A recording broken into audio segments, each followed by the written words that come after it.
মান্থার প্রভাবে জেলা জুড়ে চলছে বৃষ্টি। যেহেতু পশ্চিম মেদিনীপুর মূলত কৃষি প্রধান এলাকা, তাই বৃষ্টির ফলে ধান চাষে ব্যাপক ক্ষতির সম্মুখীন কৃষকেরা। কৃষকদের দাবি, ঝোড়ো হাওয়া এবং বৃষ্টির ফলে মাঠের কাঁচা এবং পাকা ধান পড়ে গিয়েছে মাটিতে। কালো মেঘ সাথে বৃষ্টি শুরু হওয়ায় কপালে চিন্তার ভাঁজ কৃষকদের মধ্যে। পিছিয়ে যাবে আলু চাষ, তাই বর্তমানে সব মিলিয়ে চরম দুশ্চিন্তায় পশ্চিম মেদিনীপুর জেলার কৃষকরা।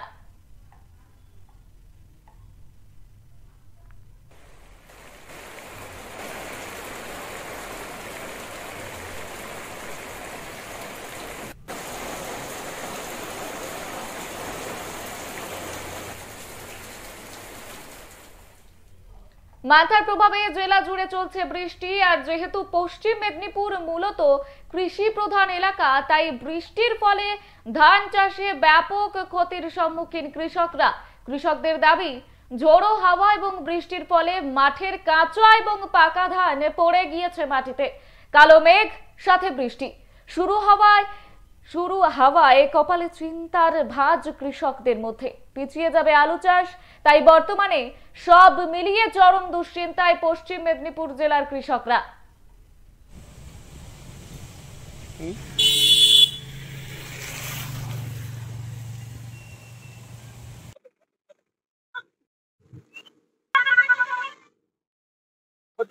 পরিস্থিতি বিরাট বিরাট ক্ষতি হয়েছে। হ্যাঁ, ধান উল্টে গেছে, এই ফলার মুখে সব ধান উল্টে পড়ে গেছে।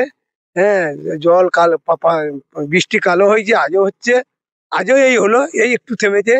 আর বাতাস, ঝোড়ো বাতাস দিয়ে ধানগুলোকে সব উল্টিয়ে ফেলে দিয়েছে। না, প্রচুর লোকের হয়েছে, শুধু আমার নয়, প্রচুর লোকের হয়েছে। হ্যাঁ, ভালোই ক্ষতি হয়েছে। ক্ষতি মানে ভালোই ক্ষতি, একবারে উল্টে গেছে মনে হচ্ছে। ধান আর কি হবে, কিছুই হবে না। আর আলু চাষটাও বেশি গেল, আলু চাষও বেশি হবে। ও বহুদিন, এখন মানে 1 মাস বেশি গেল, 1 মাস। বৃষ্টিতে আজকে আবার হওয়ার যে বুঝতে পারছি সেরকমই। এই তো হলো, হয়ে বন্ধ হয়েছে, আবার গরম রেখেছে, বৃষ্টি আবার হবে। ফলে শেষ হয়ে গেল চাষি। মানতা এসে এই ঝড়ে ধান সব শুয়ে পড়েছে। হ্যাঁ, চাষি এখন আলু লাগাতে পারবে না, জমি বাত হবে না, হবে নি। হ্যাঁ, আর ধান আদায় করা যাবে কি যাবে নি, শেষ। ওইটা তো শেষ হয়ে গেল, তো শশকে খেয়ে নিবে, ধানটা থাকবে কি? ধানটা পোকায় খেয়ে নিবে। হ্যাঁ, মানতা এসে তো বিরাট ক্ষতি করতে গেল। পাকা ধান কাঁচা ধান সবই পড়ে গেছে, একদম মাঠ, পুরো মাঠ পাকা হয়ে গেছে পড়ে। শুধু বৃষ্টি ঝড় একদম সবই হচ্ছে। সকাল থেকে দেখো বিরাট জল হচ্ছে একদম, এখনো হচ্ছিল, এই তো মাত্র থেমেছে। হ্যাঁ, যখন তখন এসে যাচ্ছে জল, বুঝতে পারছেন। ক্ষতি মানে বিরাট ক্ষতি হয়ে গেল, আলু লাগানো যাবে না বছর।